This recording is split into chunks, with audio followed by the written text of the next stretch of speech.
আউযু বিল্লাহি মিনাশ শাইতানির রাজিম। বিসমিল্লাহির রহমানির রহিম। শুকরিয়া সেই মহান রবের দরবারে যার অশেষ মেহেরবানিতে আমরা সুস্থ আছি। প্রিয় দেশবাসী, প্রিয় শুভাকাঙ্ক্ষীবৃন্দ, আমি আব্দুল মান্নান মিলন, চেয়ারম্যান হলিসন টিভি। প্রিয় দেশবাসী, আপনি জানেন যে আজকে আমরা আমাদের স্টুডিওতে যে মানুষটা সাক্ষাৎকার দিতে এসেছেন বা যে মানুষটা নিজের স্বেচ্ছায় আমার হলিসন টিভিকে শুভেচ্ছা দেওয়ার জন্য বা শুভকামনার জন্য দোয়া করার জন্য এসেছেন জনাব ফজলুল হক স্যার, যিনি সারা বাংলাদেশের স্বেচ্ছাসেবীর মধ্যে জাতীয় তরুণ সংঘ সোসাইটি অর্থাৎ জেটিএস স্যারের মনের প্রাণের একটা সংগঠন, যেটা আত্মনিবেদিত, যেটা তার সন্তানের মতো, সেটাকে দীর্ঘদিন বক্ষে রেখে উনি লালন পালন করে যাচ্ছেন। আমরা আজকে আমাদের হরিজন টিভিতে এই বিষয়ে তার সাথে আমরা একটু কথা বলবো। ঠিক, প্রিয় দেশবাসী, আমরা চলে যাচ্ছি সরাসরি স্যারের কাছে। আমরা স্যারের কাছে কিছু প্রশ্ন রাখবো। তার আগে স্যার একটু সংক্ষিপ্ত পরিচিতি। Sir please. ধন্যবাদ। আমার নাম আলহাজ মোহাম্মদ ফজলুল হক। আমার নামটা রেখেছিলেন মরহুম শেরে বাংলা কে ফজলুল হক। উনি দোয়া করে গেছেন যে এই ছেলে যাতে শেরে দুনিয়া হয়। আমি পুরাতন ঢাকার ছেলে। জন্ম আমার সুতরাপুর নানাবাড়িতে, দাদা বাড়ি বংশাল, আব্বা বাড়ি করেছেন হাজারিবাগ, আর আমার নিজস্ব বাসা আছে পুরা পল্টনে বিএনপি অফিসের উল্টো দিকে।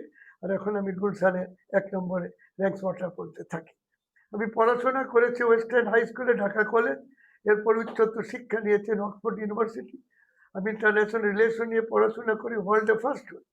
এবং আমি প্রথম বাংলাদেশ যে Commonwealth diploma in youth work, এটি ইন্টার গভর্নমেন্টাল অর্গানাইজেশন এবং কমনওয়েলথ রাষ্ট্রপ্রধানদের সম্মেলনে 1977 সালে জামাইকাতে আমি প্রধান বক্তা ছিলাম।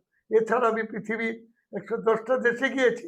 13 বছর বয়সে সাইকেলে করে সারা পাকিস্তান ভ্রমণ করি। আমি একজন মিলিটারি ক্যাডেট ছিলাম এবং আমি জীবনে ধূমপান করিনি, মদ্যপান করে চাপান করিনি। 5 বছর বয়স থেকে 5 ওয়াক্ত নামাজ, 30 রোজা রাখি। এখনো চশমা লাগেনি 73 বছর বয়সে। আমার খুব ভালো লাগে জাতীয় নেতাদের শ্রদ্ধা জানাতে। তাই জাতিকে বলবো, শেখ মুজিবুর রহমান, জিয়াউর রহমান, শেরে বাংলা কে ফজলুল, হোসেন শহীদ মৌলানা ভাসানী, নবাব সলিমুল্লাহ, সবাইকে স্মরণ করি। আর আমি দৃঢ়ভাবে বিশ্বাস করি যেটা, এই যে জাতীয় তরুণ সংঘ 1 অক্টোবর ঢাকার হাজারীবাগে শুরু হয়েছে, আজকে 60 লক্ষ সদস্য সারা দেশে। খালি সংক্ষেপে বলছি, সারা দেশে যার আপনার 700-র মতো স্কুল কলেজ মাদ্রাসায় গড়ে উঠছে। ঢাকার হাজারীবাগে মিলন হয়ে গিয়েছে। আমাদের 8 তলায় নিজস্ব তরুণ ভবন আছে।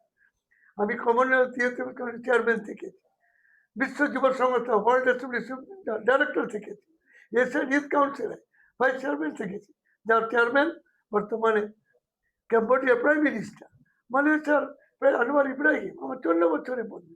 তাছাড়া আন্তর্জাতিক মাদক প্রতিরোধ সংস্থা, যার হেড অফিস এখন সুইডেনে, এটাকে এখন বর্তমানে মুভমেন্ট ইন্টারন্যাশনাল, তার এশিয়া মহাদেশের চেয়ারম্যান ছিল।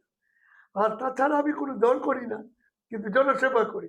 তাই আমি হাজারীবাগের কাউন্সিলর ছিলাম এবং অবিভক্ত ঢাকা আমি ভারপ্রাপ্ত মেয়রের দায়িত্ব পালন করি। আমি প্ল্যানিং কমিটি প্ল্যানের মেম্বারও থেকেছি।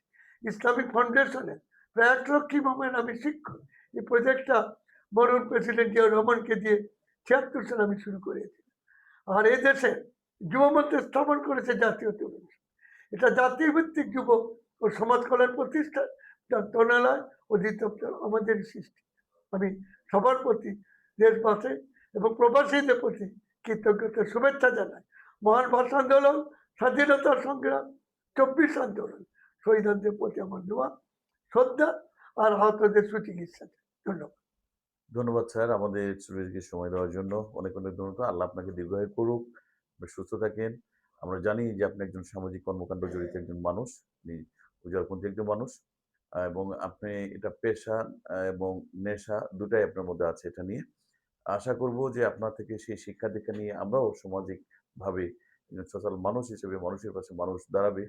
সাথে সাথে আমরা জেটিএস এর সদস্য হয়ে এটাকে আরো ব্যাপক বিস্তৃতির জন্য আমরাও ভূমিকা রাখবো এবং প্রিয় দেশবাসী সবাইকে আহ্বান করব যে স্যারের স্বপ্নকে লালিত পালিত করে এবং স্যারের মতো একজন মানুষ হিসেবে আমরা গড়ে উঠি। অর্থাৎ নিঃস্বার্থ পান যে করিবে দান, হয় নাই তাই ক্ষয় নাই, এই স্লোগানের সাথে মুখরিত হয়ে আমরা আগামী দিনের পথ চলা হবে আমাদের শুভকামনা।